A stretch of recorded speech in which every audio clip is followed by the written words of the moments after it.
Le zodiaque dans une perspective karmique. Vous êtes peut-être en train de vous dire une interprétation de plus, car les interprétations du zodiaque pullulent. Beaucoup se contentent de décrire les comportements extérieurs des natifs de tel ou tel signe, sans jamais justifier cette description par des considérations un peu plus profondes. Alors on aboutit souvent à des descriptions parfaitement caricaturales. La description qu'on peut faire des signes du zodiaque en astrologie humaniste est beaucoup plus structurée et riche de sens. Elle part du principe que l'enchaînement des 12 signes du zodiaque représente le parcours d'évolution d'un être humain au cours d'un cycle. Et ce cycle peut être une vie terrestre. Je vais donc ici vous proposer une interprétation des 12 signes du zodiaque dans une perspective karmique.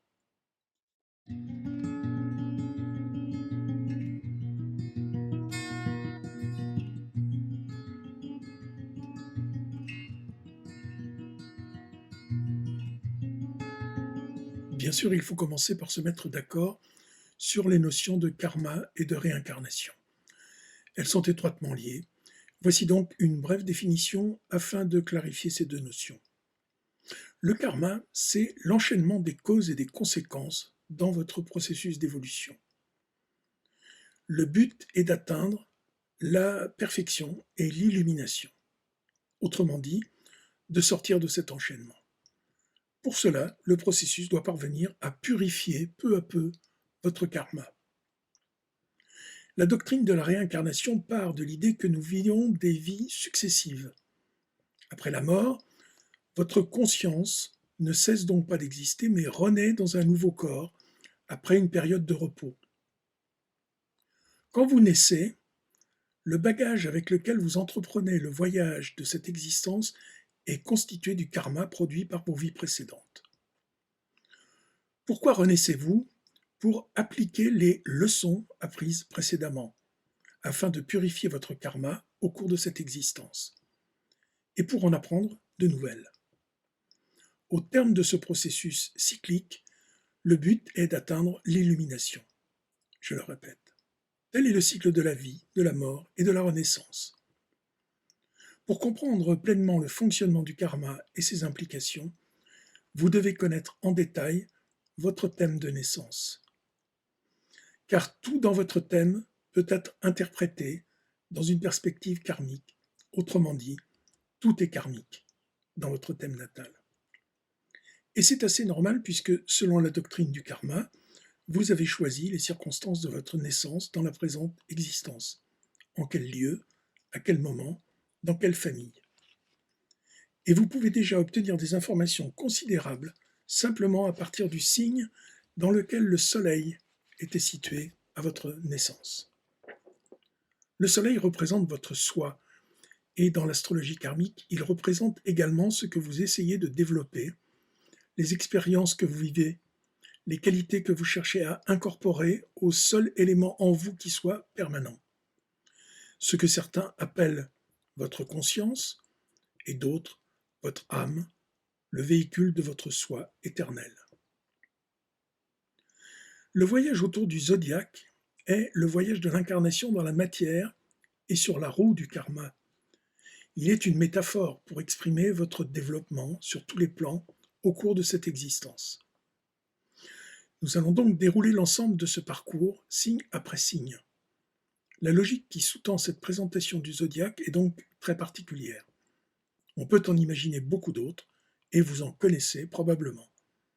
Loin de moi l'idée de prétendre que la logique que j'utilise est la seule valable. Elle me semble simplement particulièrement riche et fructueuse pour interpréter chacun des signes, et elle n'entre pas en concurrence avec d'autres logiques. Le travail auquel vous invite votre soleil, en bélier, consiste à vous affirmer et à vous centrer sur votre soi, avec un S majuscule. C'est la partie permanente de votre être, la seule. Elle s'incarne encore et encore dans votre quête de connaissance et de croissance spirituelle. Dans le processus, on reproche souvent au bélier d'être égocentrique, voire égoïste. Il est en réalité très égocentré et c'est normal, car il essaie de devenir quelqu'un. c'est le début du processus de reconnaissance et d'affirmation de soi. Autrement dit, c'est le moment où il doit développer un ego fort et solide. C'est ce que le Bélier exprime si parfaitement. Les problèmes karmiques sont associés au caractère pionnier et courageux du Bélier. Votre quête d'affirmation répond à un besoin qui n'a pas été satisfait au cours de vos existences passées, et elle peut vous pousser à l'agressivité. Il faut donc apprendre à maîtriser votre tendance à prendre des initiatives, à être spontané, pour éviter d'écraser trop de gens et d'ignorer leurs besoins. Le Taureau travaille à ancrer son soi dans le monde matériel, à utiliser ses ressources et ses compétences pour laisser sa marque dans le monde. Le Taureau est pragmatique et concret. Il veut habiter son corps physique et utiliser ses 5 sens pour interagir avec le monde. En même temps, il sent bien qu'il existe une dimension spirituelle. Si votre soleil est en Taureau, vous êtes orienté vers la sécurité, et pas seulement celle qui se fonde sur des questions matérielles comme l'argent ou la position, comme vous l'avez probablement appris au cours des vies précédentes. Car le Taureau sent aussi qu'il doit chercher cette sécurité à l'intérieur de lui-même. Les questions karmiques liées au Taureau concernent donc la sécurité et les valeurs. Les leçons que vous avez à apprendre au cours de cette existence tournent autour du matérialisme, de la perception par les sens. C'est en leur accordant leur juste place, quitte à remettre en question ce que le passé vous avait appris, que vous pourrez également trouver votre place dans le monde. Ainsi, vous pourrez développer une sécurité intérieure, le sentiment d'être profondément enraciné dans ce qui, en vous, est immuable. Le Gémeaux est avant tout le signe de la communication. Une fois que vous avez commencé à construire votre moi, le défi consiste maintenant à communiquer ce moi au monde qui attend. Votre soleil en Gémeaux est très doué pour saisir des bribes d'informations disparates et jouer de son intuition pour atteindre une nouvelle vérité et pour la présenter. Polyvalent, on pourrait dire touche à tout, vous vous intéressez à tout et explorez de nombreuses pistes dans votre quête pour comprendre le monde. Les problèmes karmiques qui affectent les Gémeaux ont trait à la vérité par rapport à la tromperie. Vous voulez exprimer à l'extérieur, projeter vers l'extérieur, ce qui fait votre authenticité, sans jouer un rôle. En tant que Gémeaux, votre parole est d'argent. Vous avez la capacité de convaincre n'importe qui. Ce don peut évidemment s'exercer pour le meilleur et pour le pire. Mais pour vous, les choses sont claires. Il s'agit fondamentalement d'exprimer votre soi de façon claire, ouverte, sans ambiguïté. C'est ainsi que vous voulez faire progresser votre karma au cours de cette existence. Avec un soleil en Cancer, vous explorez les émotions et la grande question de la sécurité. C'est le signe de la maternité, du foyer, de la famille. Le Cancer est un signe profondément sensible qui peut se sentir dévalorisé sans raison valable. Ce signe s'accroche au passé avec ténacité et ce passé peut très bien colorer inconsciemment son présent. Mieux vaut vous affranchir peu à peu de ce lien avec le passé qui risque de vous empêcher de vous tourner délibérément vers l'avenir. Le défi karmique pour ce signe est de prendre soin d'autrui, comme vous savez parfaitement le faire, et ensuite de savoir lâcher prise, de vous détacher. Vous devez apprendre à soutenir les autres, y compris votre famille, sans devenir trop possessif. Et en même temps, approfondir votre compréhension des dimensions émotionnelles de la vie. Avec le soleil en Lion, vous êtes prêt à laisser votre marque sur le monde. Votre signe est particulièrement créatif, centré sur le cœur, et les leçons karmiques concernent le pouvoir et l'expression créative de l'énergie spirituelle. Le défi pour le lion est d'éviter d'être emphatique et autoritaire. Il se peut que vous ayez vécu dans le passé quelque chose en relation avec l'expérience du pouvoir. Peut-être avez-vous vécu la fragilité de tout pouvoir qu'on exerce sur un grand nombre. Ces expériences du passé ont alors semé en vous les germes d'une certaine vulnérabilité, que vous cachez peut-être sous un masque d'arrogance. Elles peuvent également vous avoir appris que conserver le pouvoir impose d'être généreux. Dans tous ces domaines, en tant que lion, vous êtes invité à progresser au cours de cette existence, à vous libérer en prenant du recul. Avec le soleil en Vierge, vous apprenez la notion de service et de discrimination. Vous savez passer les choses au crible de votre analyse pour trouver le nœud de tout problème. Le défi pour vous est d'éviter d'être trop critique et de fixer des normes impossibles à atteindre dans la recherche de votre perfection. Le but karmique de la Vierge est d'apprendre à rendre un service désintéressé, qui vient du cœur et ne vise aucun objectif, aucun but. Votre mission consiste à faire un travail de qualité, à être celui qui administre avec compétence, celui qui organise habilement la vie, celui qui résout les problèmes. Et vous remplirez d'autant mieux cette mission que vous saurez vous détacher du besoin de vous sentir parfait. Une des grandes leçons à apprendre au cours de cette existence, c'est qu'il convient de rechercher, plutôt que la perfection, l'adéquation aux besoins. C'est ce qu'on appelle la qualité. Avec le soleil en balance, vous êtes parfaitement préparé à entrer en relation avec les autres d'une façon harmonieuse, paisible et équilibrée. Le défi consiste à éviter de vous perdre dans l'autre, d'éviter toute empathie excessive, de vous protéger. Votre but karmique est de trouver l'équilibre et l'harmonie intérieure qui permettent de vous engager dans une relation saine avec l'autre. Mais si votre soleil est en balance, vous avez également le souci de créer l'harmonie et la beauté autour de vous. Ainsi, le risque que vous courez en tant que balance est d'éviter toute décision susceptible de briser l'harmonie entre les gens. Or, vous savez que la balance sait percevoir toute situation dans son ensemble, avec toutes les conséquences possibles de toute action, d'où une certaine difficulté à prendre des décisions, de la lenteur, voire de l'immobilisme. Si votre soleil est en Scorpion, vous êtes prêt à explorer des endroits très sombres. C'est le signe de la naissance, de la mort et de la renaissance, et du côté obscur de l'être humain. Vous êtes intrépide quand il s'agit d'explorer tous les domaines tabous de la vie. Votre but karmique est de développer les intuitions qui conduiront à votre propre bien-être, à votre propre guérison et à celle des autres.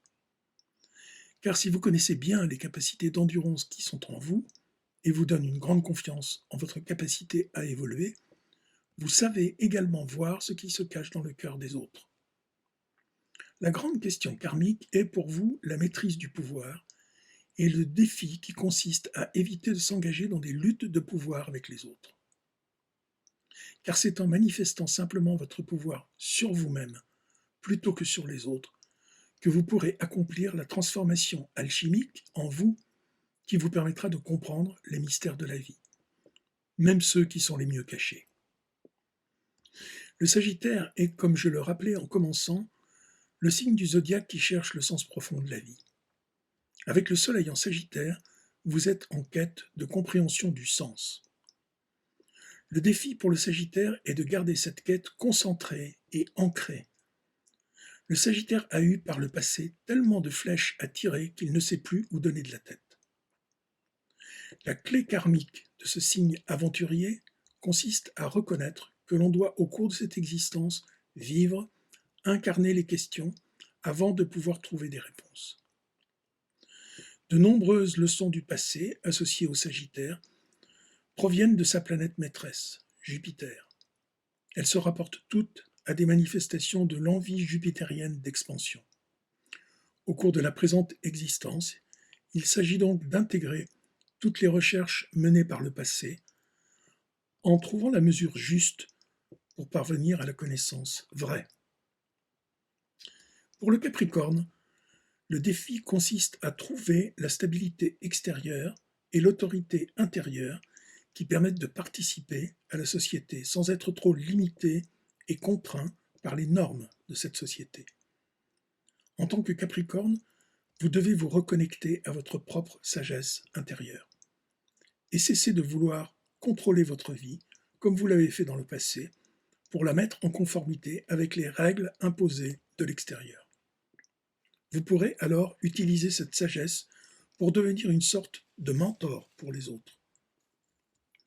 En tant que Capricorne, vous êtes invité à évoluer pour être aussi à l'aise dans le monde spirituel que dans le monde physique. Le défi pour vous consiste à vivre de façon authentique, en puisant dans le réservoir inépuisable que constitue votre soi. En manifestant une autorité et un pouvoir intérieur que vous pouvez mettre en œuvre dans le monde extérieur. Si vous avez choisi de naître avec le soleil en Verseau, vous recherchez la révolution et l'évolution. Vous voyez plus loin que la plupart et vous savez que le changement est essentiel pour que l'être humain et la société puissent grandir. Le défi karmique pour vous qui êtes Verseau est d'être libre penseur, anticonformiste et innovateur sans détruire la société. L'objectif karmique est de sortir des confins du passé d'une manière qui soit bénéfique pour l'humanité. Mais il se peut que, en tant que Verseau, vous tombiez dans des ornières dangereuses. Votre signe est un signe fixe, qui tient du passé une certaine rigidité. Il importe donc d'acquérir de la flexibilité, de la souplesse, afin de vous adapter à votre propre capacité d'évolution et surtout à celle des autres. Vous pourrez alors éviter les risques de rigidité intellectuelle, voire de fanatisme.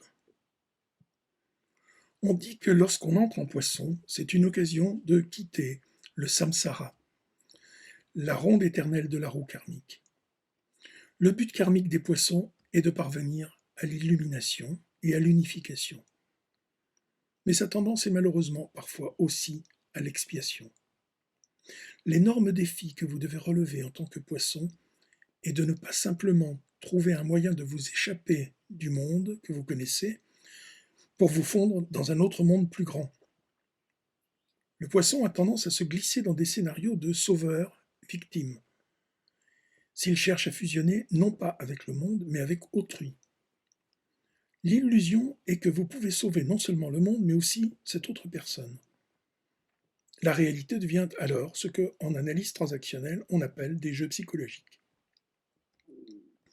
Ainsi, votre chemin, si vous avez le soleil en Poisson, consiste à vous détacher des courants émotionnels sous-jacents qui peuvent si facilement vous piéger, et à vous élever pour ne faire qu'un avec la source de laquelle vous veniez il y a peut-être très longtemps. C'est donc la fin d'un cycle, et en même temps, les prémices du suivant, qui va recommencer avec le Bélier. Merci de m'avoir écouté jusqu'au bout. Si vous êtes toujours là, c'est probablement que vous avez apprécié cette vidéo. Alors n'oubliez pas de laisser un commentaire, de vous abonner, de laisser un like, voire de partager. Et surtout, d'aller lire les articles nombreux que vous trouverez sur mon blog interprétermonthèmeastrologique.com.